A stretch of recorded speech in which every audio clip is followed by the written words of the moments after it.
What's up YouTube community, Bernd here, welcome back to another video lesson. Today we'll finally discuss one of the most requested topics ever, sweep picking.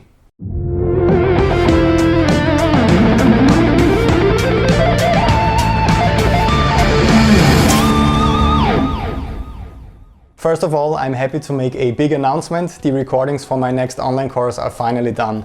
This one will follow in the footsteps of 10 Steps to Modern Shredding, hopefully sometime later this year. Around 500 students are part of 10 Steps already, and I really can't wait to share more concerning the new course. For now, I just want to reveal the topic of the new program real quick before we get started. As you might have guessed, it's sweep picking. I did feature this topic in other courses and tutorials, but so many of my students came to me saying that it's the most frustrating technique ever for them. That's why I recorded around 80 instructional and practice play-along videos for this course since the beginning of this year that will help you with finally building and mastering this technique from the very beginning. But for today's video lesson, I wrote and recorded a cool advanced composition to show you why this technique is so important to master and how it sounds once you get comfortable with this playing style. I really love composing and playing sections like that one, so let's check it out together now to get started.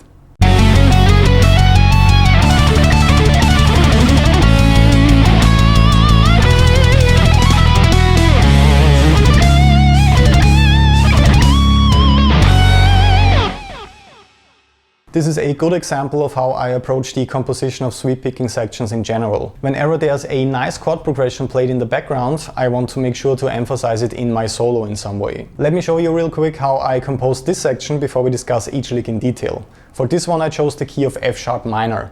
As we often discussed already, we have to add the 3rd, 5th and also 7th, if we want to every scale note, only using the notes we find within the F sharp minor scale. So the basic chords I have available in the key of F sharp minor are F sharp minor, G sharp diminished, A major, B minor, C sharp minor, D major and E major. Some cadences or chord progressions sound better than others, as we discussed in other videos. If you have well-trained ears already, you will have heard that I went with a classic for this one. 1, 6, 3, 7, meaning F sharp minor, D major, A major and E major in this key. Then I added the dominant chord after that and changed the minor 3rd in that one to a major 3rd. So we have a C sharp dominant 7th chord that creates a lot of tension before we resolve back into the tonic. The backing guitars are just playing power chords for some of these chords, but I have the full harmonic concept in mind when I'm composing the sweeping section. I also recorded a slower version of each one for you and will explain in detail how I came up with them and what you need to watch out for. I hope that will inspire you to work on your own arpeggio sections after watching this video. Remember that the tabs, guitar profiles and practice backing tracks are all online on patreon.com/Bernd for you to download in case you want to dig deeper. Before we analyze the individual licks, let's listen to the whole section again with absolute focus on the details. I want you to listen to how the arpeggios really bring out the harmonic sound and system of the cadence, as opposed to just playing the F sharp minor scale over the entire part.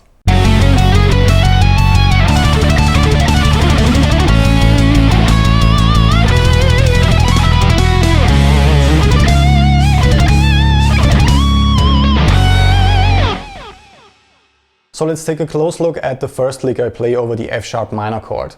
I always want to make sure to add some notes that are a bit more interesting, and I try to find new shapes with every sweeping section I work on. For the first lick we start with the root, minor 3rd and 5th, but as soon as we reach the octave we slide up to the 9th G sharp, which gives us a nice and interesting sound over the F sharp minor chord. We then continue with the same notes and add a tapped note to get a nice 4-note per string phrase in the end. Here's all of that played a bit slower.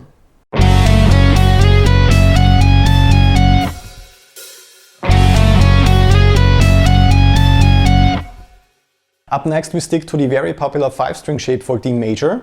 Since the chord in the background is trading the major 3rd for a major 2nd to get the sound of sus2, we also want to make sure to include this twist in the arpeggio. So for this lick the note E is the one that should grab your attention. Always make sure to include such details in your arpeggios, even if they are very small and you're sweeping really fast, it does make a big difference. In the end I also included a short speed picking phrase to mix it up a bit. Here it's really important to end the sweeping phrase with an upstroke, so I'm in a good position for the alternate picking phrase starting with a downstroke. I'm also using my 3-string sweeping hack here. Make sure to check out the video on that if you want to learn it.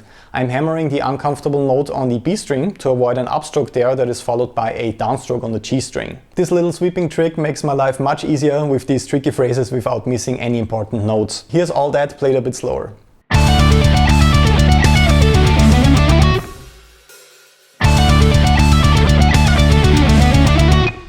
Up next it gets a bit tricky. This is another concept I wanted to show you with this arpeggio section.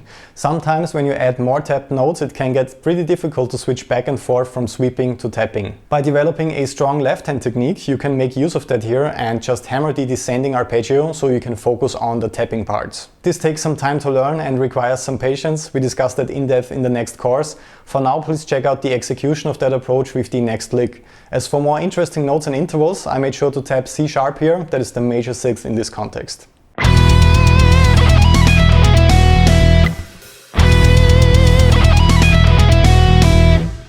For the last phrase I was working with another popular cliché, the free string diminished shapes.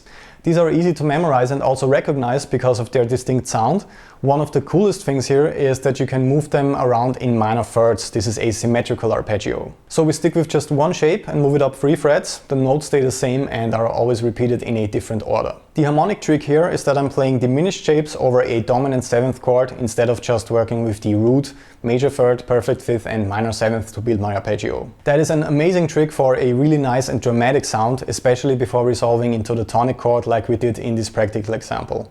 We also go deeper into theory like that in the course. For now, please check out how I'm connecting these shapes to climb up the fretboard in this lower example.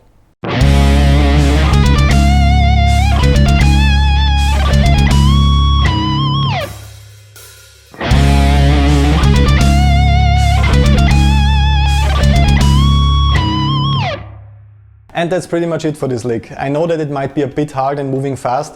For this video I just wanted to show you my process concerning sweep picking and arpeggio composition. As we discussed, I always apply this kind of thinking when I want to bring out the sound of the chords in the song with my solo. I hope that you can start working with this knowledge yourself now whenever you come across a section like that.